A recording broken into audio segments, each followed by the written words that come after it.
Hi, this is Rodney Ho for AJC.com, Atlanta Journal-Constitution. I'm here with Dr. Ian Smith, who is in at my Y here at Decatur DeKalb Y to promote his book, Happy, which I can show right here. There's Happy.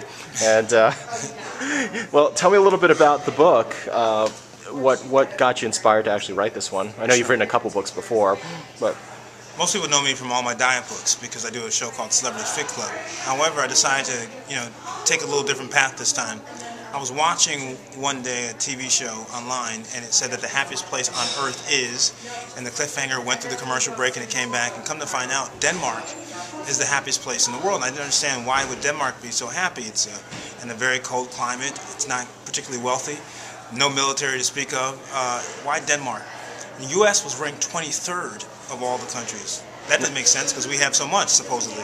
Right. What I realized was that the Danes are happiest because they believe that they would like to have it all if they could, but they accept that they can't have it all, and therefore what they do have, they're appreciative of and they're grateful for, and they don't think about what they don't have. Whereas the U.S., people always want more. They're never satisfied. If they, make 30,000, they want 40,000. Keeping up with the Joneses. Keeping up with the Joneses. Yeah. And so I wanted to see what was the real science behind happiness. Is there a science to happiness? And what I discovered after watching this show on 60 Minutes was, that there are these great psychologists called positive psychologists. And rather than study disease, they study the psychology of happiness. And so I wanted to find out what could we do as average people to boost our happiness, and therefore the book Happy, which I just wrote, is all about this research that says we can make a difference in our mood and our happiness. What's interesting is that there is a baseline happiness that people generally fall to. Some people are happier than others in general, and that, well, the most fascinating thing I found was that if you're a lottery winner, you think winning $1 million will make you just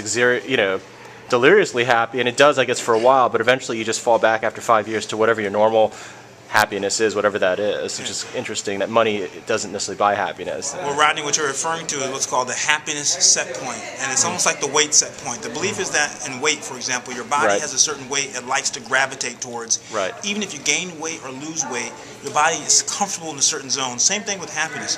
In fact, 50% of your happiness is genetic. You're born with what it's going to be. But 40% of your happiness you actually can control, and so we focus in the book on that 40% that you can control. But it's interesting that you talk about money and happiness. We've always said to people, money can't buy happiness. Right. But the truth of the matter is that actually money can buy happiness, but only up to a point. Right. That's the key. $20 million versus 10 is not going to make you twice as happy, right? Absolutely. But you do need a certain level of comfort, right? You need a certain level of comfort, which, your happiness will directly go up with the amount of money you're making. Then you reach a point of income and it stops. And the amount of happiness you get per the more money you earn is very incrementally small. And so the idea is, money... And did you realize that yourself as you were moving through your life and you were making more money? And yeah, it's interesting. I felt, as I became more comfortable, I realized that there was less stress on me. And the less stress that I had more freedom to do things. I had less worries, and I could focus actually on the things that mattered to me, rather than focusing on how I was going to pay the rent at the end of the month, how I was going to make extra money. Right. So there's no doubt about it that having some type of financial comfort makes a big deal. However, having googads of money does not make you any happier. What I realized what made me happier was that I was doing what I wanted to do. I love to write, for example. I love to read. I love to go to museums. Very simple things. Very simple things. I love them. And my family. I've always been a lover of my family. I believe in family and close bonds. And so the more time I can spend with my family and doing things I love, the happier I've become. But I've always been a happy person. So social bonds, you note, is important. Just having a family dinner every night, or even every Sunday, getting everybody together makes people very happy. It's not a difficult thing to do, right, per se. Well, it's interesting. My family has, every Sunday, my family, when we're all in our hometown, we have Sunday dinner. And Sunday dinner is one of those things where everyone comes together. We have a good time. We play, we argue, we laugh. But it's all about, enjoying each other. Fun chaos. It's a great term, fun chaos we have. And then when Sunday dinner is over, everyone kind of goes off in their own directions. They go out and fight another week. But you're happy because you realize that come to the end of the week, everyone's back together again on the farm, per se, ready to have more fun chaos. Well, Couple quick questions about a Celebrity Fit Club this past season. What was your take on how things ended up working out for this crew? This was a really good season of Celebrity Fit Club. It was our 7th season.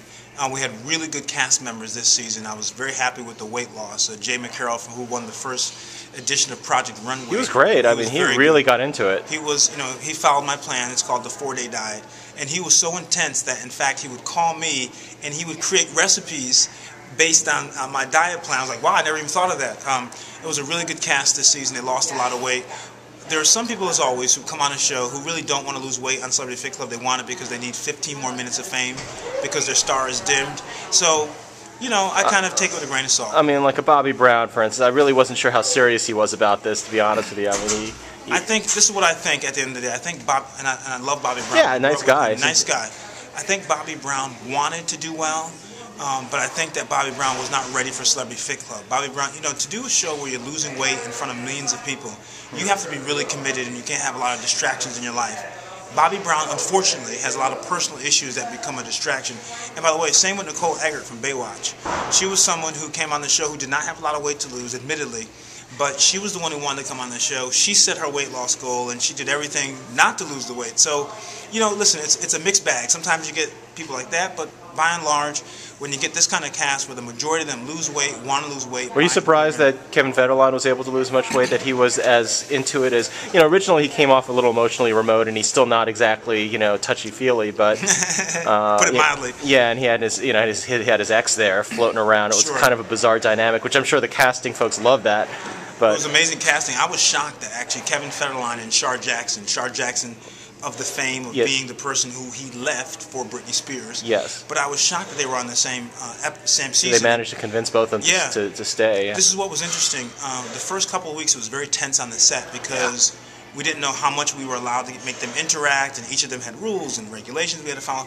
That being said, about 3 or 4 weeks into it, because the show took over and people really get into the meaning of the show, Kevin Federline apologized to Shar Jackson for the first time since this debacle with Britney Spears. He apologized to her, and everyone was in tears, and they hugged, and they became, friends again, and all kinds of. So it was really. When they have a child together, they have to at least interact. Yeah, they have a couple of children, but one of the issues has been, according to Shar, is that Kevin has not been as supportive of their children as he has been of the children that he has with Britney Spears, and so that's been a major source of contention with them. But that being said, it was a great season with those guys.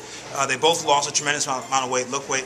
Kevin Federline's a nice guy. It's interesting how the media sometimes can distort someone's image. He's a regular guy who, wanted to lose weight.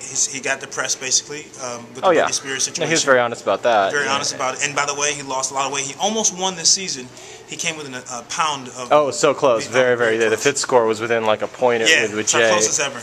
Yeah, so he, it's interesting how, he's younger. I guess it was easier for him to bounce back. He was a dancer.